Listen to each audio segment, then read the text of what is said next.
They laughed when he started to spin. In the marketplaces of Konya, where merchants haggled and beggars wept, a scholar respected, composed, dressed in the robes of dignity, suddenly stepped into the middle of the crowd and turned. Not once, not twice. He spun like the world had tilted, and only he could hear its song. To the common people, it looked like madness. To the clergy, it looked like heresy. To the heavens, it looked like surrender. That man was Jalaluddin Rumi. Today, his name is whispered in cafes, tattooed on arms, and quoted by people who've never set foot in a mosque. But long before the Instagram quotes and English anthologies, there was a story soaked in grief, longing, and fire. This isn't about poetic fluff. This is about a man who burned, a man who lost everything that tethered him to the ground, and in doing so, found God. Rumi wasn't always a whirling mystic. He was born into privilege, a scholar's son, tutored in theology, law, and philosophy. He knew scripture by heart, before most could write their own names. He had students, followers, prestige. But then came the earthquake. A wandering dervish named Shams of Tabriz, rough, unlettered, wild eyes and words like knives. He didn't speak with academic precision. He spoke with fire. And something in Rumi cracked open. When Shams spoke, it wasn't explanation. It was detonation. All that Rumi thought he knew about God, about love, about himself shattered. And what was left wasn't a scholar. It was a seeker, a lover, a man on the edge of madness, spinning, in the streets, chasing a truth too vast for language. People were horrified. How could a man of Rumi's stature humiliate himself like this? Dancing, singing poetry, crying in public. It wasn't respectable. It wasn't Islamic, they said. But Rumi no longer lived in their world of rules. He had stepped into the realm of Ishq, divine love, where dignity burns, where the self dissolves, and where madness is just another name for surrender. They mocked his whirling. But what they didn't understand was that Rumi wasn't dancing. He was praying. Every spin was a galaxy, every turn a verse, and in his turning, he wasn't performing, he was disappearing, becoming nothing. Because only in becoming nothing can you be filled with the everything that is God. But the fire that woke Rumi came with a price. Because when love awakens you, the world starts pulling you back. People began to whisper. They said Shams was dangerous, that he was stealing their beloved teacher, that this friendship was unnatural, even scandalous. And one night, Shams vanished. No goodbyes, no trail. Some say he was murdered. Others say he simply disappeared, like a flame snuffed by jealous winds. What's certain is this: when Shams left, something in Rumi died, and something else was born. He wandered the streets barefoot, grieving like a madman.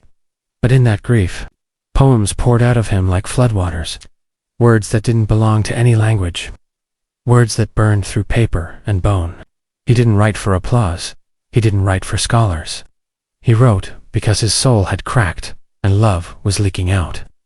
Over 70,000 verses later, the world would come to know it as the Masnavi, the Quran, in Persian, some called it, not because it replaced revelation, but because it revealed something just as rare. A heart torn open. A man swallowed by the ocean of God. His spinning became a language. His silence, a sermon. The Seamoth, whirling ritual wasn't a performance. It was Rumi turning his body into a prayer mat, left hand down to the earth, right hand up to the sky, nothing in between. Just him, God, and motion. And every time he turned, he whispered through movement what words could never hold. I am not, he is. Ana al-Haq, in silence. His detractors didn't stop. They called him a heretic. They said his poetry was too sensual, too intoxicated, too blasphemous. But Rumi never replied with arguments. He just kept spinning. Because when you're drunk on the divine, what can the sober teach you? They burned his reputation. They couldn't burn his light. His fire was already lit in a place they couldn't reach. And over centuries, that fire spread. It moved from dusty manuscripts in Persia, to cafes in Paris, to prison cells in Turkey, to college dorms in America, and now, to you, watching, listening, wondering how a man once mocked for whirling could become the most read poet in the world. But this isn't just about Rumi. It's about what he unlocked. He turned his wound into a window, his heartbreak into hymns. And the world looked through that window and saw something it had forgotten: God. Not as a doctrine, but as a burning, breathing presence. The kind you feel in your bones. The kind that doesn't need a name to be real. And here's the wild part. Rumi never asked to be famous. He wasn't chasing history. He was chasing disappearance. The erasing of the self in the ocean of the beloved fauna, the Sufi call it. Annihilation in God. But what he gave in that pursuit made him immortal. His poems are still chanted in the shrines of Konya, still painted on the walls of spiritual seekers, still whispered between lovers who don't even know they're quoting a man who lived 800 years ago. Why? Because truth doesn't age, and love doesn't die. The same way you can't bury a flame. You might smother it, you might deny it, but one gust of longing, and it blazes back. That's what Rumi's legacy is. A fire passed hand to hand, through dancers, through dervishes, through broken hearts that needed something ancient to remind them they weren't alone. And that's the miracle. They mocked his whirling. But the world dances with him now. Because what he spun into motion wasn't just a ritual. It was remembrance. A body remembering it belongs to the divine. A soul remembering it was never separate. And every time a foot spins, a robe twirls, a heartbeat quickens in rhythm with something eternal. That's Rumi. Still moving, still murmuring. Beneath the noise of the world, love is the bridge. You are the traveler. Walk. But there's more. Rumi wasn't always Rumi. He was once just Jalaluddin, a scholar wrapped in logic, living a respected but ordinary life. It took an earthquake in the shape of a man to crack that world open. That man was Shams of Tabriz, a wandering dervish, a mystery, a flame dressed like a beggar. And when their eyes met, the universe changed colors. Shams didn't bow to scholars. He shattered them. He didn't care for titles. He cared for truth. And the moment he entered Rumi's life, it was like lightning striking a library. Books burned, certainty melted, and in the ashes, poetry bloomed. Rumi would say, "What I had thought of before as God, I met in Shams." But the world doesn't understand love that deep. Love that rewrites identity. Love that sees no boundary between man and mirror. They called it obsession. They called it madness. And when they couldn't understand it, they did what people always do. They removed the threat. One day Shams vanished. Some say he was murdered by those closest to Rumi. Others say he disappeared by divine will. Either way, the silence left behind was unbearable. But from that silence came verses, thousands of them burning, breaking, spinning. It was as if Rumi was turning his grief into galaxies. Every line, a footstep in the dance of loss and longing. He didn't just mourn, he transformed. And the world took notice.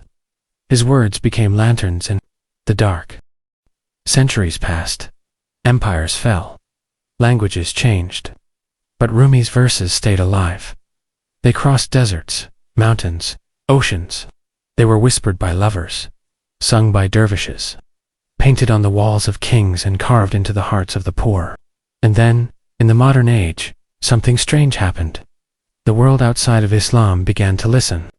In bookstores from New York to Tokyo, Rumi's poetry started outselling every other poet.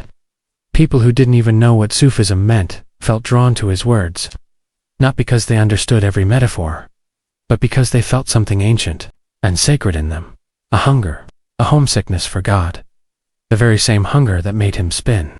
And that spinning, the whirling dance became iconic. What was once mocked as madness was now filmed, studied, applauded. Tourists traveled to Turkey just to witness the Sema, the sacred dance of the Mevlev order. And what they saw wasn't performance. It was prayer in motion, a ritual built on surrender. Left foot rooted in the world. Right foot turning around, the heart. One hand reaching toward heaven, the other turned to the earth. It was geometry of the soul, a divine choreography. And all of it, every turn, every step was born from grief. Grief that refused to become bitterness. Pain that turned into poetry. And love so raw, It could only be expressed by spinning into the arms of the beloved. But here's what most people miss. Rumi's rise wasn't just spiritual, it was deeply personal. His whirling was not a tradition passed down from books. It was a rebellion, a refusal to be numbed by grief. When Shams vanished, Rumi could have closed off. He could have become another bitter scholar, quoting dead men. But instead, he cracked open. He broke. And from that breaking, the whirling was born. A man alone in a street, spinning not to perform, but to survive. His body became the prayer his lips couldn't form, and his poetry, those verses that made millions weep centuries later, were written from that raw, open wound. It was pain, made luminous. So when the world celebrates Rumi today, when his quotes are printed on t-shirts and Instagram posts, they're unknowingly carrying a piece of that wound, a slice of divine longing. And perhaps that's why his words never get old. Because they weren't written for fame. They weren't crafted for scholars. They were carved out of desperation. Every line was a cry in the dark. Every metaphor a map back to God. And the whirling it was his compass. His soul's way of reorienting toward the beloved when nothing else made sense. But the irony, the very people who once dismissed him, who rolled their eyes at his spinning, who whispered behind his back that he'd lost his mind, those same people began to notice something strange. The crowds grew, not just for his sermons, but for his silences, for his whirls. People would travel from villages just to watch him spin, because it wasn't performance, it was transmission. His whirling wasn't theater, it was something deeper, a presence, a vibration that echoed through the soul. He wasn't just dancing, he was becoming a doorway, a mirror, and the people saw themselves in that mirror, their own ache, their own search for meaning. Slowly, the mocking turned into awe. The same men who once ridiculed him now stood at the back of the gatherings, eyes wide, chests soft, hearts confused by the tears. They couldn't explain. How could a man, without speaking, say so much? How could a whirl open what years of lectures had never touched? The scholars didn't have answers. The Sufis didn't try to explain. Because some truths aren't taught, they're felt. In Rumi he made you feel. In a world of rigid doctrine and cold logic, he burned like a fire in the snow. And that fire drew moths from every corner. Muslims, Christians, Jews, Hindus, believers, doubters, poets, soldiers, mothers, thieves, all standing in that circle, listening, weeping, remembering something they didn't know they'd forgotten. But the whirling wasn't his idea. It came from the wound, from the loss that shattered him. It began the day Shams vanished. Rumi searched every alley, every mosque, every whispering rumor. But Shams was gone. Some say murdered. Some say he disappeared by choice. Others say the divine simply took him. But for Rumi, it didn't matter. The absence was unbearable. The man who'd lit his soul on fire was now a ghost in his chest. And that ghost would not sit still. So Rumi moved, in circles, spinning, trying to escape the grief, trying to become the grief, until he realized this movement, this turning was not madness.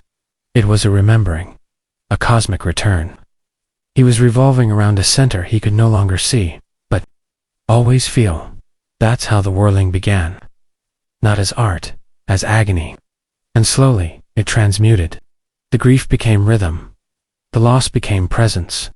The whirling became prayer. He called it Sama, the listening, because the body began to hear what the ears could not. The heart heard the silence behind the silence. And in that silence, Rumi found Shams again, not as a man, but as light, as fire, as motion. And so he kept spinning, and others joined, not to copy him, but to find their own center, their own flame, because something strange was happening to those who whirled. Their egos began to dissolve, their identities softened, and something ancient and vast and wordless began to take over. And the people watching couldn't understand. They mocked it, laughed at it, said Rumi had gone mad. They saw a man in tattered clothes, spinning in the streets, and thought he'd lost his mind. But he wasn't spinning for them. He was spinning through them.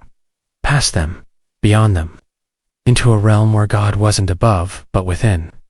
And when his students asked what he was doing, he said, I have been looking for God in temples, in mosques, in churches, but I found him inside. Inside this turning. The turning became a school, a ritual, a path. The Mevlev order was born not as a religion, but as a doorway. A way to experience what words could never teach. Not philosophy, not theology, but direct contact. And as more began to whirl, something even stranger happened. The rhythm of the spins created a kind of music. Not just the flutes and drums they played around Rumi, but the music of the cosmos. The music of surrender. The music of dissolving into love. That's why they wear white. Because it's the color of shrouds. Death robes. They die to themselves with every turn. That's why the right hand faces up, and the left faces down. One to receive from the divine. One to give back to the earth. Rumi taught them that. But not through lectures. Through motion. Through love. Through absence. And still the world called him mad. The scholars questioned him. The judges warned him. Even the Sufis hesitated. They asked, why this dancing? Why this noise? And Rumi said, you see chaos, I see union. To him, silence was not the absence of sound. It was the full presence of God. And sometimes, silence looked like spinning, looked like music, looked like madness. But it was more real than any book, any rule, any sermon. He said, you were born with wings, why crawl? And the whirling became flight. Not with feathers, with flame. His poetry poured out like fire in a storm, not for fame, not for scholars, but for the broken ones. The unseen, the lovers too wild for cages. He wrote for the soul that couldn't sit still in the mosque. The heart that wept during prayer but didn't know why. He gave those hearts a language, he told them. Your longing is the proof of the beloved. And he told them, don't worry if they don't understand you. Even the prophets were called mad. He told them, be drunk, but not on wine. Be drunk on God. That was the turning. That was the whirling. That was the madness they feared. In his presence, even the skeptics felt something stir. A silence, not of awkwardness, but of awe. Like the air had thickened with meaning. Like the world had paused to listen. They said his poetry had rhythm. But it wasn't just rhythm. It was revelation. It wasn't just beauty. It was a map. A way back to the beloved. People came from every corner. Merchants, beggars, scholars, wanderers. They didn't care what school of thought he followed. They just knew he spoke the language of the soul. He made the invisible feel visible. He made love feel like proof. They wept while he spoke. Not out of sadness, out of recognition, as if they'd been lost in a dark forest, and suddenly, someone lit a torch and said, I've been here too. This is the way. And the way wasn't straight. It danced, it burned, it spun in circles. Because the soul doesn't walk in straight lines, it spirals. And the spiral was sacred. His words didn't demand belief. They invited remembrance. He wasn't trying to make people religious. He was trying to wake them up. Wake them up from dead rituals. From fear, disguised as piety. From rules that forgot their roots. He said, the wound is the place where the light enters you. And suddenly, pain had purpose. Suddenly, heartbreak wasn't weakness. It was a door. A divine crack in the shell of ego. He didn't preach obedience. He whispered truth. And truth didn't shout. It danced. It moved like the wind. Sometimes fierce. Sometimes gentle. But always in love. He spoke of Shams, the son to his soul. Their friendship broke every rule, every mold. People couldn't understand it, so they feared it. They envied it. They tried to destroy it. But when they took Shams away, they didn't kill the love. They multiplied it. Rumi didn't drown in grief. He became the ocean. And every poem since then has carried his waves. Every whirl is a prayer. Every silence, a scream of longing. He didn't just write for Muslims. He wrote for hearts. And hearts don't ask for labels. They ask for light. His message didn't need translation. It was already written in the language of longing, the language we're all born with, the language we forget until someone reminds us. You are not just flesh. You are flame. You are breath borrowed from the infinite. They called it madness. They called it heresy. But his spinning wasn't escape. It was return. Return to the center, to the axis of love around which all things rotate. You see, Rumi wasn't just moving his body, he was moving his soul. Every circle he made was a surrender of ego, a surrender of control, a surrender to the beloved who needs no name, no temple, no form.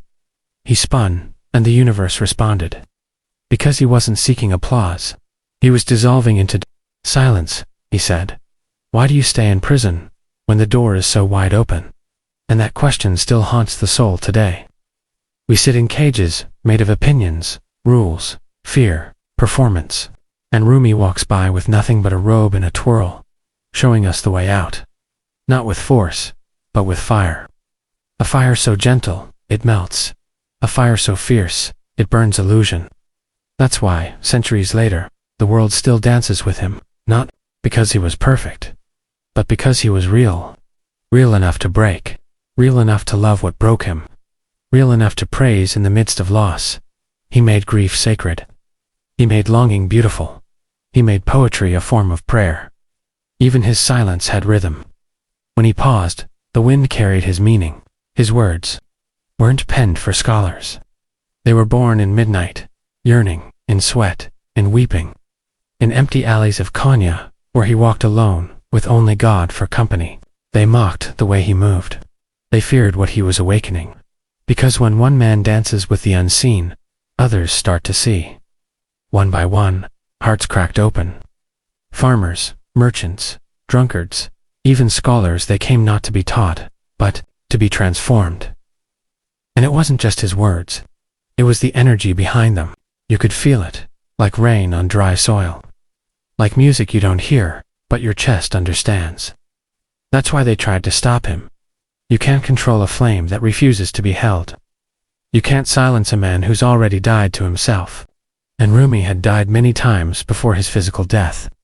He died to status. He died to fear. He died to the illusion that love should be small, that God must fit inside the box of belief. And in that death, he was reborn with a pen that wrote stars into the sky. People begged him to write books on law, to debate scholars, to stay within the respectable limits.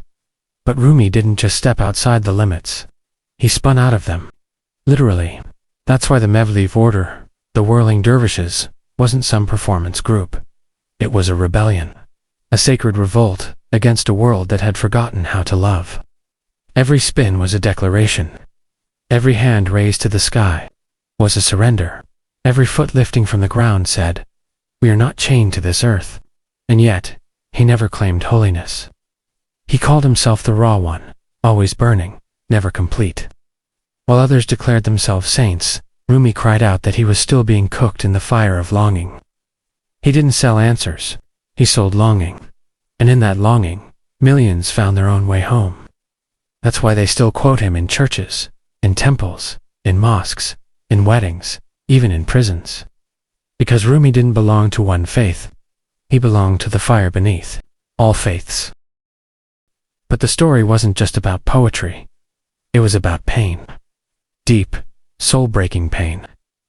After Shams vanished, Rumi would sit alone in the courtyard of the madrasa, whispering verses to the dust. People feared he'd gone mad. But grief had become his teacher. His wound had become his pen. He wrote, not because he wanted to be understood, but because he needed to survive. And in those pages, he turned agony into gold. He showed the world that heartbreak wasn't a curse. It was a portal. The wound, he said, is where the light enters you. Every loss, every betrayal, every separation, it was all part of the divine conspiracy. Even separation from Shams. Even the silence that followed. Because silence taught him something words never could. That sometimes, the beloved speaks loudest when he says nothing at all. That's why Rumi didn't just recite verses. He became them. He began to whirl. In the middle of the street, barefoot on cracked stone, arms open wide, Not for performance, not for art, for surrender. His spinning wasn't dance, it was prayer. It was his way of becoming nothing, so that only God remained. The townspeople stared. Some mocked him, others threw stones. They called him a lunatic, a disgrace to the scholars. But Rumi didn't stop, because each spin peeled another layer of ego. Each turn was a death of the self, a resurrection of the soul. And the more he spun, the closer he felt to the truth. In the whirling, he lost track of time, of place, of self. He was no longer the professor, no longer the preacher. He was dust in the wind of God, a reed playing the music of longing, a mirror reflecting nothing but divine beauty. And in that emptying, he became full. That's the paradox of the Sufi path. The more you lose, the more you gain. The city could not understand. The scholars wrote rebuttals. The jurists whispered warnings. They said Rumi was abandoning tradition, forsaking reason, crossing lines. But Rumi didn't reply with words. He replied with silence, with spinning, with poetry that melted the stone hearts of skeptics. His verses were not arguments. They were love letters to God, to the prophet, to the soul buried beneath the noise of the world. He said, "You were born with wings. Why prefer to crawl through life?" He wrote for the broken, the abandoned, the hungry-hearted, for those tired of rituals, without presence, for those who felt God not in pages, but in breath. His whirling became a magnet. People began to gather, not to gawk, but to weep, to feel, to remember, that beneath all identities, all roles, all fears, we are seekers. And what he awakened in them was not a new religion, but a forgotten love. Even the children began to mimic him in the streets, spinning, arms outstretched, faces tilted to the sky. The elders, once dismissive, now lowered their gaze when he passed, not because they feared him, but because they felt something shift in his presence, like standing in a breeze from another world. His whirling wasn't a performance, it was a prayer, a return, a remembering. The world spins, the planets spin. So does the soul, when it lets go. When it stops clinging to the false self and surrenders. To the beloved, Rumi said, "This moment is all there is." And in his turning, time dissolved. There was no yesterday, no tomorrow, just a heartbeat wrapped in eternity. His students asked, "Why do you spin so long?" He answered, "Because the silence between the words is longer than the words themselves." The Mevlev order began to take shape, not a sect, a school of love, a path of remembrance, rooted not in power, but in poetry, not in sermons, but in surrender. They called it the Sema, the whirling ceremony. But it wasn't just movement, it was a mirror, a ritual that stripped away ego and left only essence. Every gesture was sacred. The right hand opened to the sky, receiving the divine. The left hand turned downward, giving to the earth. One foot rooted, the other gliding in circles. A dance of balance, of being in the world, but not of it. As news of this practice spread, people traveled from far regions to witness it. Some came to mock, others to understand. But most left changed. They didn't understand why they wept. They didn't know the words, but they felt the meaning. That's what love does. It doesn't explain. It transforms. But not everyone welcomed it. Scholars accused him of innovating the religion. They said he was turning Islam into a spectacle, a show. They warned of music and dance, corrupting the soul. But Rumi didn't argue. He never debated them. He only wrote, and whirled, and wept, and built a world that would outlive theirs. His poetry became the rebellion, not against religion, but against its misuse. He never abandoned the Quran. He dove deeper into it, past the surface, past the rules, into the current of its spirit. His verses weren't commentaries. They were confessions, bleeding ink, prayers disguised as poems, questions no scholar dared ask. Rumi wrote of wine but meant ecstasy in prayer. He wrote of taverns but meant the soul's longing for union. The scholars warned, he's corrupting the youth. But the youth came anyway, and the elders too.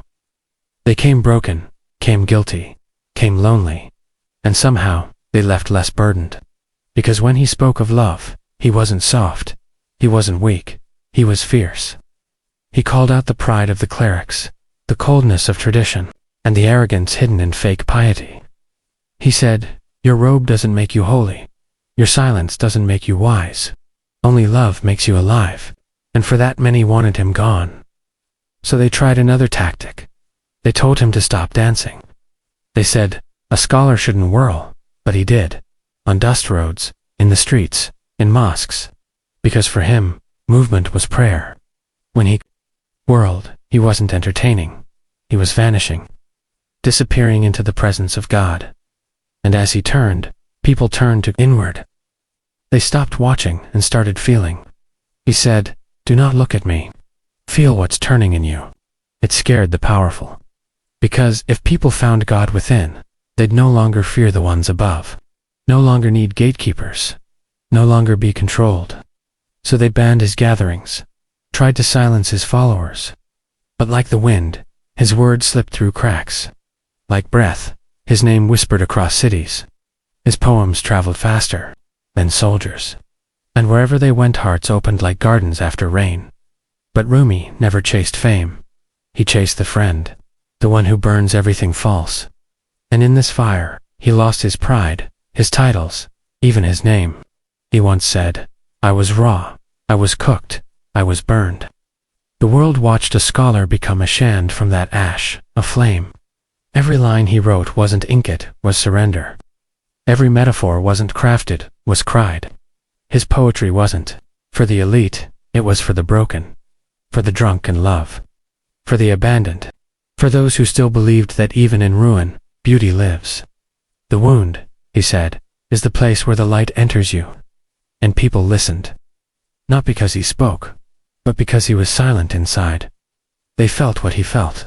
The ache, the longing, the fire that won't go out, the love that won't be tamed. And when they mocked him for whirling like a madman, they didn't understand he wasn't spinning out of control. He was aligning with the center, with the axis of all creation. The same way the planets revolve, the same way atoms spin, his body mirrored the cosmos. The universe, he said, is not outside of you. Look inside yourself. Everything you want, you already are. He taught people to listen not with ears but with hearts. He told them, sell your cleverness and by bewilderment. And that's exactly what they did. Centuries passed. Empires fell. Scholars debated. Kings ruled and vanished. But his voice kept rising, in music, in prayer halls, in translations across languages he never spoke, in weddings, in graves, in craves, in silence. Everywhere someone yearned for something more. His words appeared like a mirror, saying, come, come, whoever you are. His invitation had no walls, no conditions, no exclusions. He called to the sinner, the saint, the lost, the faithful, the confused, the hopeful. All were welcome in the circle of his turning. And that's why, 8 centuries later, people still gather to watch men in white robes spin to the sound of flutes and drums. They may not know every word. They may not understand every line. But they feel it. Feel something wake up. Something soften. Because the whirling is a transmission. A way of remembering that life is motion. That love is motion. That God is motion. And to stand still in fear is to go against the very current of existence. Rumi showed them another way. A way that honored both the joy and the grief. Both the presence and the absence. He showed that you can lose everything and still gain the beloved. That you can fall apart and still find the one who holds all things.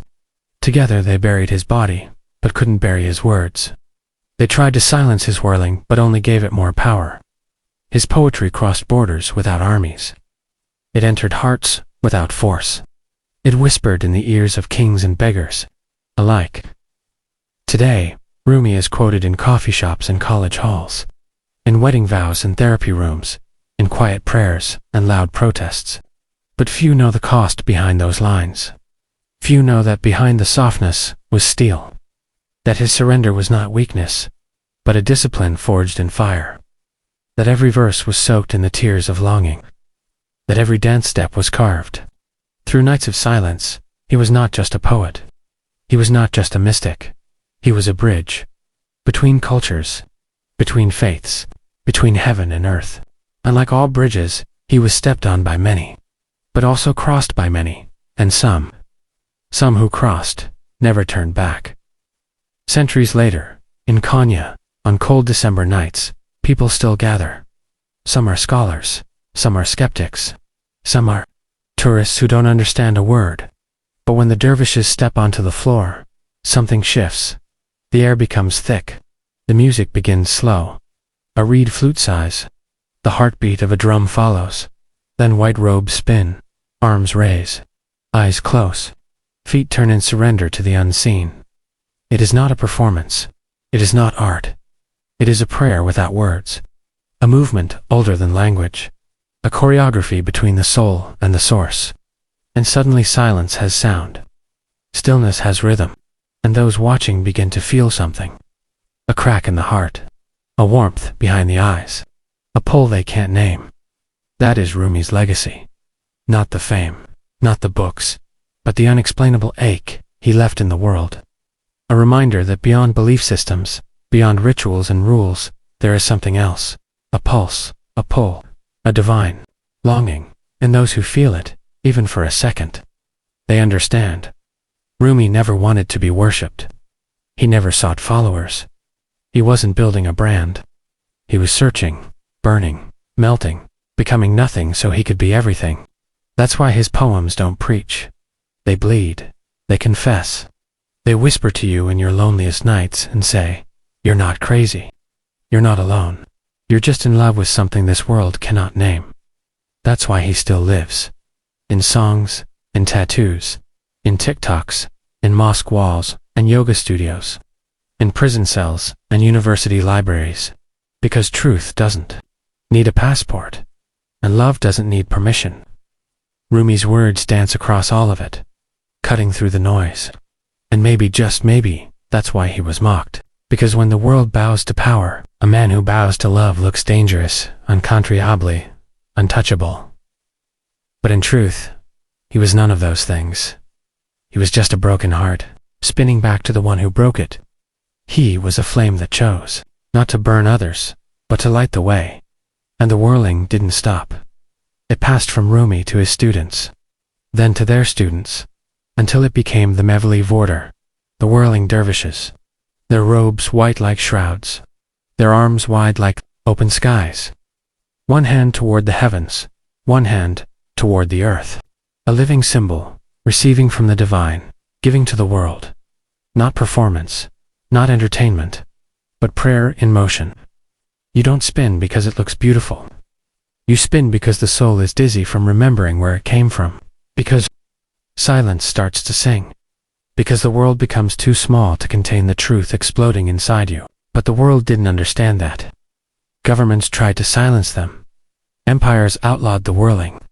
In some eras, dervishes were arrested. In others, they had to go underground. But love doesn't die.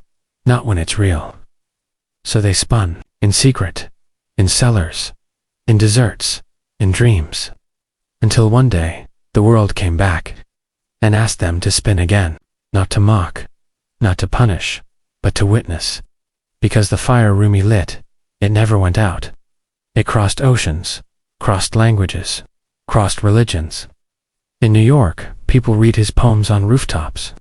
In Tokyo, they built meditation rooms in his name. In Istanbul, the Mevlevis spin in open ceremonies, the music echoing centuries back. And in every country where hearts still break, his words find a home. Don't grieve. Anything you lose comes round in another form. The wound is the place where the light enters you. You were born with wings. Why prefer to crawl through life? These weren't just quotes, they were medicine, and the world was sick with forgetting. So Rumi, the madman, the whirler, the exile became the doctor. His poems stitched broken souls. His whirling rewired human longing. His name once whispered, with suspicion became a symbol of mystic sanity, of divine rebellion, of holy remembering. And he never once asked, For fame, because his teacher had already told him, become nothing, and you will become everything. Centuries passed, but the rhythm stayed. The Mevlevi order, born from his fire, still trains its dervishes with discipline and devotion. Not performers, not tourists in robes, but initiates who die before dying, who enter the Sema ceremony not to entertain, but to vanish. Their white robes represent shrouds. Their tall brown hats, they whirl with the left hand turned to the earth, right hand open to the sky, becoming the bridge between the unseen and the seen. And when the flute plays, the ninth reed torn from the reed bed, it cries like a soul separated from its source. That sound, that's not music, that's longing. That's Rumi's voice, echoing through breath and bone. He said, try to be a filter, not a faucet. So these dervishes, generation after generation, filter divine love into motion, into rhythm, into silence between the spins. And still, the world asks, why the whirling? Because when the mind breaks and the ego shatters, the body remembers the circle. Just like the planets, just like blood in your veins, just like every prayer around the Kaaba, the body knows what the soul tries to forget, that we were never walking straight lines. We were made for return. And Rumi knew this whirling wasn't for display. It was a storm you stepped into, a surrender. The whirling took you through death, through divine fire, and spit you out light. The mocking ones never understood. But the mystics, they wept. They stood in silence. And then they danced too. From Istanbul to California, from Kabul to Chicago, the world started spinning. They mocked his whirling. But now the world dances with him, because divine love is contagious. Because you can silence a voice, but never a vibration. And it wasn't just poetry or dance, it was medicine. The broken, the lost, the hungry all came to hear his words. Rumi never asked for fame. He only asked to be burned. Burned of self, burned of name. He wrote not to be quoted, but to be emptied. So he spilled thousands of verses, not to impress kings, but to reach the beggar inside every soul. Even when his son said, "Father, they're memorizing your poems," Rumi replied, "Then I've failed." Because the goal was not memory, it was transformation.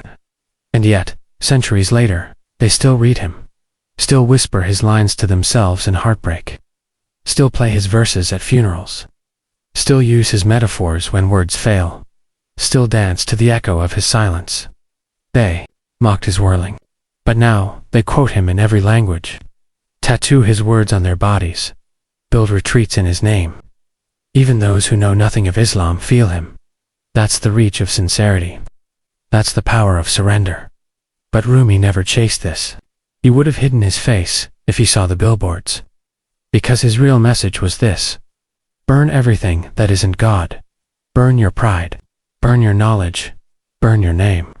Even your love for Rumi, burn that too. Because the fire is the doorway. The flame is not destruction, it's return. And in that fire, Rumi was reborn. Over and over. Through heartbreak.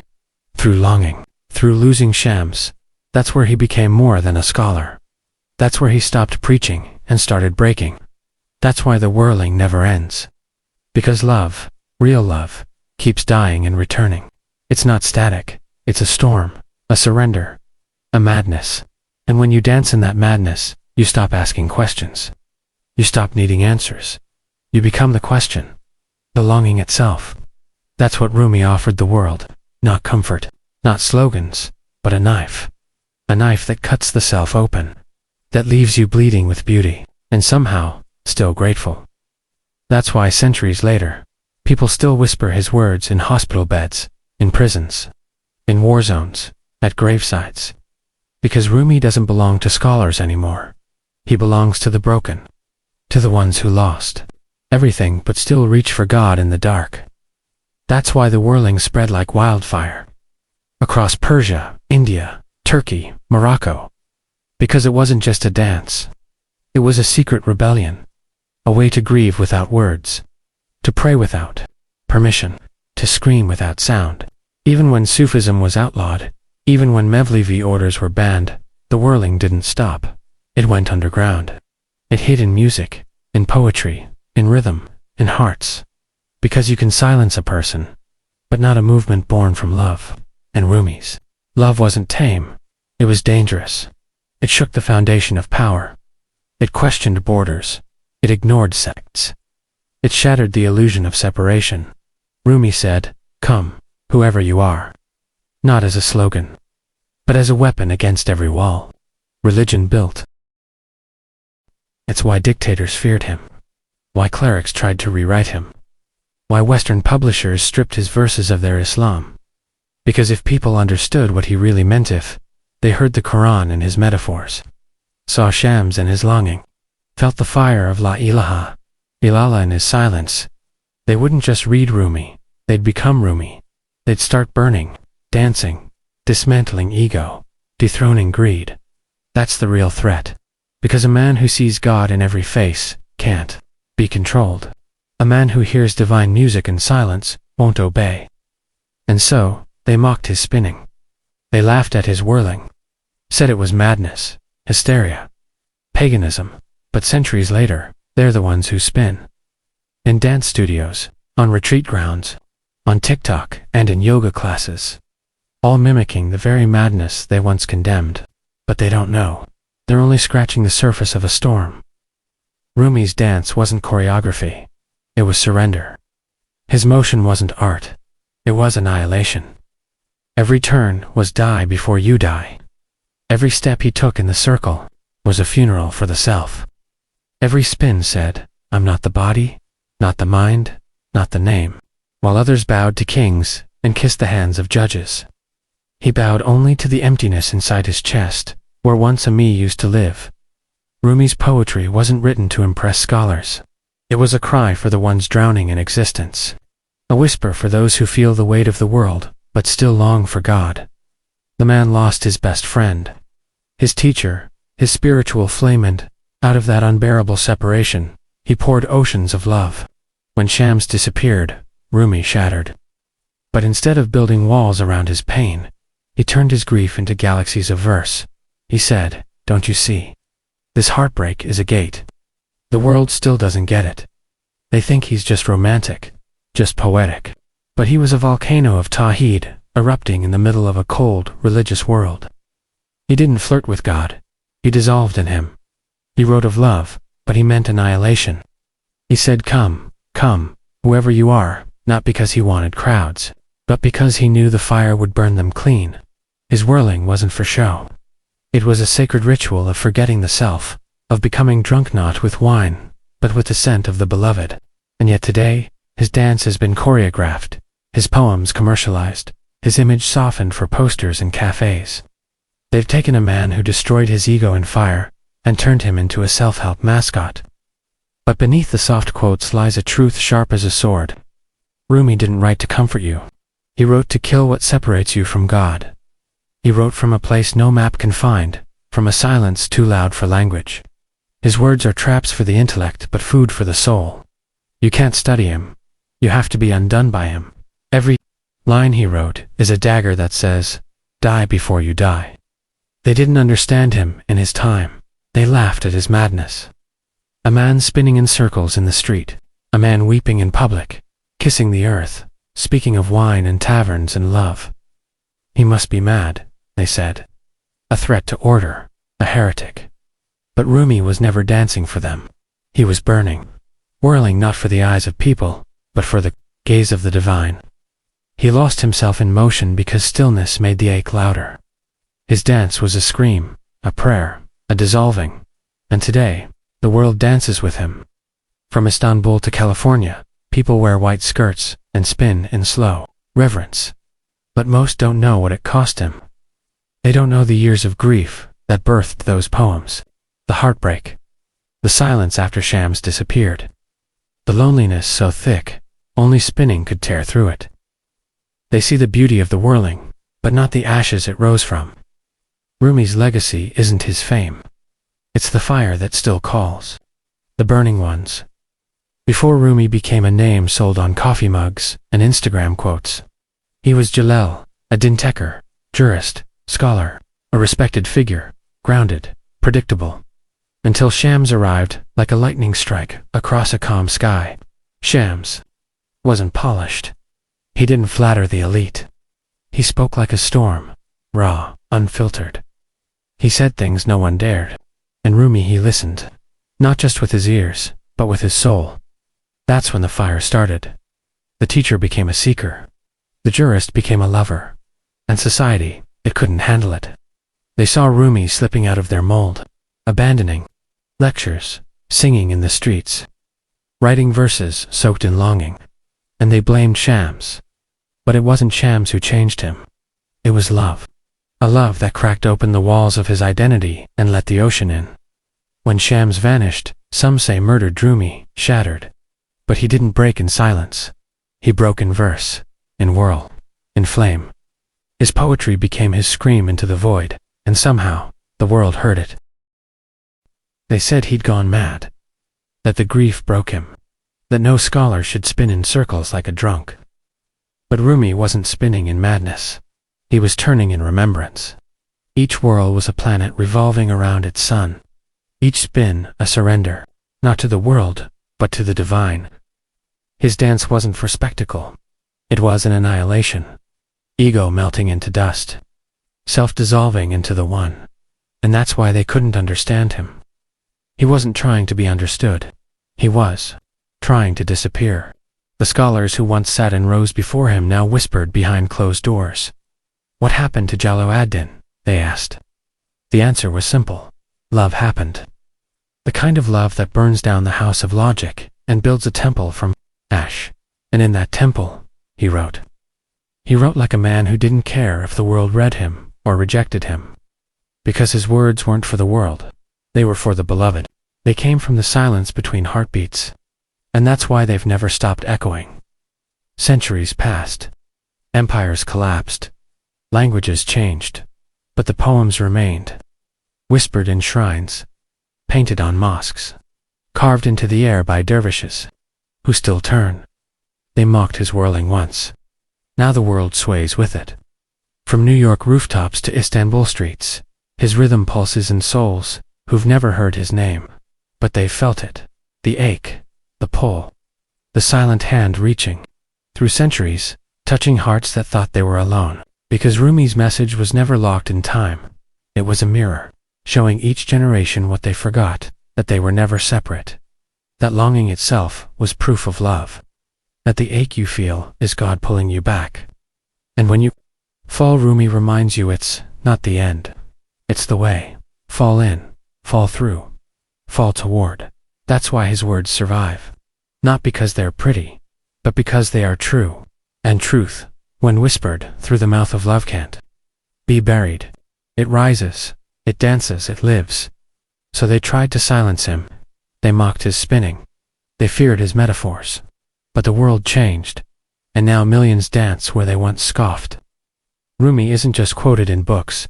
He's breathed in weddings, whispered before surgeries, played in prisons, heard by atheists, mystics, artists, CEOs, and janitors alike. Because what he offered wasn't religion, it was reunion.